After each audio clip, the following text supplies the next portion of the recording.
बताइए exit poll कब सही हुआ है? आप हमें बताइए, अगले बार क्या था और 9 सीट कैसे हराए गए? 3 वोट से, 33 वोट से, कैसे? और हम तो, आप एग्जिट पोल की बात कर रहे हैं, हम एग्जैक्ट पोल की बात कर रहे हैं।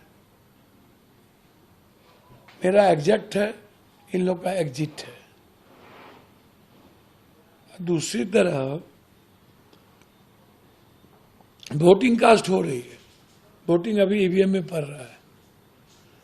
8 बजे तक पढ़ेंगे कि 9 बजे तक? ठीक 5 बजते ही 5:30 बजे आप एग्जिट पोल को लाके रख देते हैं और गुना भाग ये तय करते हैं कि 65% महिलाओं ने इनको दे दिया, जब अभी तक कितना महिला, कितना जीएनजी, कितना किस यूथ का क्या पढ़ा, महिला का क्या पढ़ा, ये इलेक्शन कमीशन ने अभी तक नहीं दिया। परसेंटेज क्या अगली बार पढ़ी, वो भी नहीं दिया। 69 लाख वोटर्स के एसआईआर कटने के बाद 0.1 या 3% अगले बार भी वोट कम हुई अगले बार से। तो फिर आप बाप तभी कह रहे हैं वोट बढ़ गया, वोट बढ़ गया, वोट बढ़ गया। अरे यार, वोट कहां बढ़ा? वोट किसका बढ़ा, ये भी तो बताइए। और जो महिलाएं आप कह रहे हैं कि वोट दी, उसमें पान, ततमा, शर्मा, गोरी, यादव, मुसलमान की महिलाएं क्या किया, राम का महिलाएं क्या किया? जो पासवान जी जदयू को नहीं हराना चाहे, जो कुर्मी एलजेपी को हराना चाहे, वहां क्या हुआ, ये भी तो बताइए। मतलब और अंक गणित कहीं नहीं है, बस 65% महिलाओं ने दे दिया, बात खत्म। तो इसीलिए जो एग्जिट पोल है वो अराउंड, जो माननीय हमारे, जिनको हम प्रधानमंत्री से आग्रह कर रहे हैं कि एक मंत्रालय बना दिया जाए, चोरी और प्रबंधन मंत्रालय, उसके मिनिस्टर अमित शाह जी को बना दिया जाए। वो जो चीट भेजते हैं अपना लव लेटर बड़ा कॉरपोरेट को, वहां से लव लेटर उनका आ जाता है कि आपको इसी पर रहना है। पैसे भी कमाने हैं उनको सट्टा बाजार में, बड़े बड़े अरब खरबों का खेल होगा। और फिर इसी को माध्यम बना करके जो चोरी करने की आदत है, उसके माध्यम से वो जीतने का प्रयास करेगा।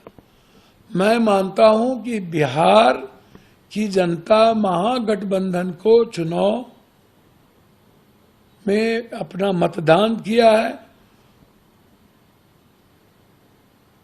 और मैं जितना बिहार के दौरे पर था, उससे लगता है कि या तो हंग होगा या नहीं तो महागठबंधन सरकार बनाएगी।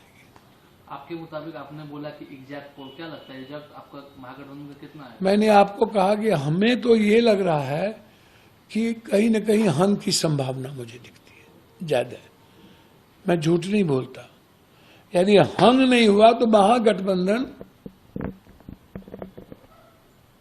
कंफर्ट, मैं कहूं ना कहूं, लेकिन सरकार बनाने की ओर महागठबंधन है, मैं झूठ नहीं कहता। लेकिन अगर एनडीए की सरकार आती तो क्या लगता है कि नीतीश जी फिर से सीएम बनेंगे? देखिए, हम तो नीतीश जी से आग्रह करेंगे कि उनका घर है महागठबंधन, और कब खंजर भोंक देंगे नीतीश कुमार जी को बीजेपी, और 8 महीने के बाद बीजेपी कब इनकी पार्टी को विभीषण लोग तोड़ देंगे, कहना मुश्किल है। मैं चाहूंगा कि हमारे सबसे अच्छे और प्रिय भाई नीतीश जी, आप अपने घर वापसी करिए, आइए, आपका पूरा सम्मान है, आप अच्छे तरीके से बिहार को चलाइए, पूरा सहयोग रहेगा। आप नीतीश जी के साथ महागठबंधन है सर, आप लोग नीतीश जी को बुलाकर सरकार बनाएंगे? हम तो चाहेंगे कि नीतीश जी को जितना अपमानित बीजेपी करती है और साजिश करती है, यहाँ साजिश नहीं होगी। राहुल गांधी के रहते नीतीश जी के साथ साजिश भी नहीं होगी और उन्हें अपमानित भी कभी नहीं किया जाएगा। तो फिर महागठबंधन में सीएम कौन बनेगा? इधर तेजस्वी यादव बोल रहे हैं कि हम सीएम बनेंगे। देखिए, वो तो बात की चीज है। मैं समझता हूं कि हर परिस्थिति में हम अपने भाई को चाहेंगे कि वो महागठबंधन में आए। अगर आप ये वीडियो YouTube पर देख रहे हैं तो हमारे चैनल को सब्सक्राइब कर बेल आइकन दबाएं और Facebook पर देख रहे हैं तो हमारे पेज को लाइक करें।